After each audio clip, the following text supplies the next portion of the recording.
I think psychologically anyway, if I were looking for studies around that kind of behavior, a lot of it leads towards sort of research on cults, for example. Hi, Eric. It's great to see you. It's good to see you too, Liz. Welcome back to the online law lab. Yeah, thank you for having me. In addition to being a law professor, you are a social psychologist. I thought it would be fun to talk about the psychology of coronavirus conspiracy theories. Yeah. What's your favorite coronavirus conspiracy theory? So one of them, it's been circulating for a little while, is that the coronavirus started in Wuhan, China, because they flipped on the 5G network. Like not the 3G, 4G, but 5G network, right? That will apparently give us all insanely fast download speeds, and the coronavirus because of radiation or something else. Okay, how would you define a conspiracy theory? So the theory part, there's nothing sort of wrong with theories. It's that conspiracy piece, which is sort of that things are happening by some kind of grand, often malevolent design. Okay. That involves some people with power that is, I'll say at least extraordinary, but perhaps supernatural. Mm-hmm. Right, is a lot of the way that these are defined. And so that's the idea, is that the coronavirus, for example, is not simply a virus resulted through mutation and transmission from animals to humans, but that it was designed or created for a specific malevolent purpose by a cadre of powerful people who have the wherewithal and for some reason the interest of doing so. Okay. And so I guess some of the these involve like Bill Gates. Yes, a lot of them apparently do involve Bill Gates, which he, to be fair, he's really, really, really, really rich.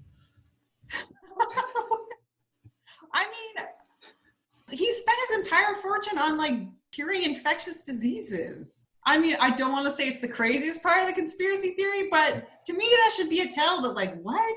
So this could, maybe you could start to get in a little bit on the psychology part of it, but this basic idea that there is stuff going on that we don't know, being controlled by people who obviously have a disproportionate amount of power. Are people getting any benefit out of these conspiracies, like psychological benefit? And so that goes back to a broader category of things that psychologists call motivated reasoning. Okay. Which is the idea that when we're engaging in reasoning, we're not doing so just in the abstract, we're doing it for a purpose. Mm-hmm. And accuracy, like factual accuracy, is only one potential motive. Sure. There are a lot of other motives that we might have. A need to belong. Okay, sure. A need to have a positive self-concept, and also a need to feel like you have some kind of understanding of the way things work. Okay. Those motives can be really powerful. So how would that apply to a conspiracy theory? Well, one might imagine, for example, that if you were in a situation where you felt relatively powerless and you were searching for meaning and the idea that maybe there's a tragedy that's befalling me, and to preserve your self-concept, you want to try to make it clear to yourself that it wasn't your fault. Okay. Right. So if there are outside actors who are malevolent, that are sort of engaged in a conflict with you or with people like you or the broader population, then that paints things that are events that are happening to you in an understandable way as a battle of good and evil, where you're on the good side. Well, what about something like, injecting yourself with bleach? Why would people be vulnerable to something like that?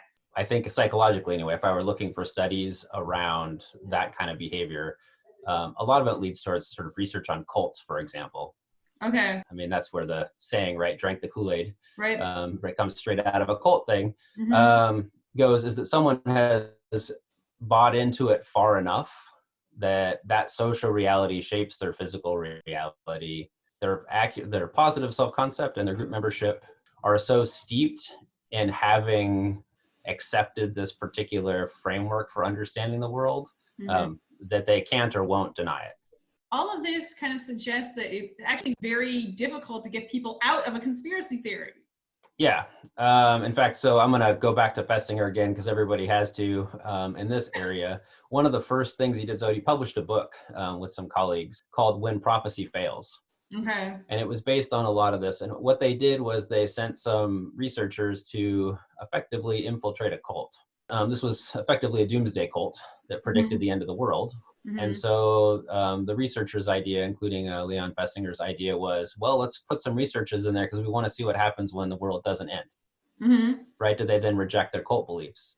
And what Leon Festinger's predictions were in part was that folks would actually not, they would actually double down on their beliefs and the accuracy of this when the prophecy failed, because they'd given up so much to be part of this group.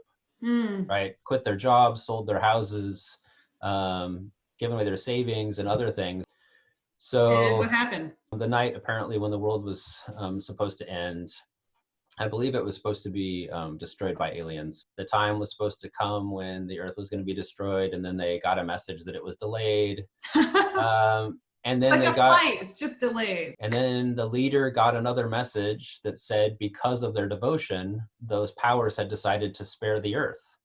Oh, great. And they showed their love. And so after that, the cult members actually sought out a lot of publicity, like contacted media and wanted to show like what great thing they'd done to save the world. And sort of as he predicted, they kind of doubled down on this system, this belief system, rather than sort of rejected it. Hey, wait a minute, you made a testable prediction and it didn't come to pass, so now that's false.